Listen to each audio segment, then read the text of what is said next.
খবর 24 ইন্টুর সাথে আপনাকে স্বাগত। নতুন নতুন খবর জানার জন্য আমাদের চ্যানেলে চোখ রাখুন। জুনিয়র ডাক্তারদের এই কর্মবিরতি সিদ্ধান্ত এটা দুর্ভাগ্যজনক।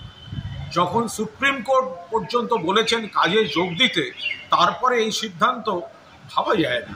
মাননীয় মুখ্যমন্ত্রী বারবার চেষ্টা করেছেন, আলোচনা করেছেন, কথা বলেছেন, যেখানে পরিকাঠামো এবং নিরাপত্তা ব্যবস্থা, নজরদারির ব্যবস্থার সমস্ত কাজ চলছে, সেখানে দাঁড়িয়ে এই পুজো উৎসবের মরশুম, ওদিকে বন্যা, এই অবস্থায় আবার কর্মবিরতি, এটা কারা করছেন, কাদের পরামর্শে করছেন, কেন করছেন? সাধারণ মানুষ, গরিব মানুষ যারা সরকারি স্ট্রাকচারে যায় চিকিৎসার জন্য, তাদেরকে আপনারা বাধ্য করছেন হয়রানি থেকে প্রাইভেট হাসপাতাল, নার্সিংহোমের দিকে যেতে। বেশি খরচা হবে, স্বাস্থ্যসাথী কার্ড থাকলে বাঁচোয়া, নইলে প্রচুর বিল। এটা কি হচ্ছে?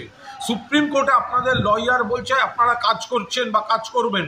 আপনারা এখানে সমস্ত কাদের বুদ্ধিতে, কোন উদ্দেশ্যে এই ধরনের ঘটনা?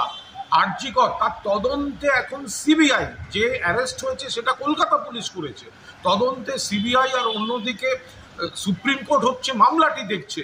সেখানে এই সময় আবার কর্মবিরতি, এটা কাদের স্বার্থে, কোন উদ্দেশ্যে, কিসের জন্য?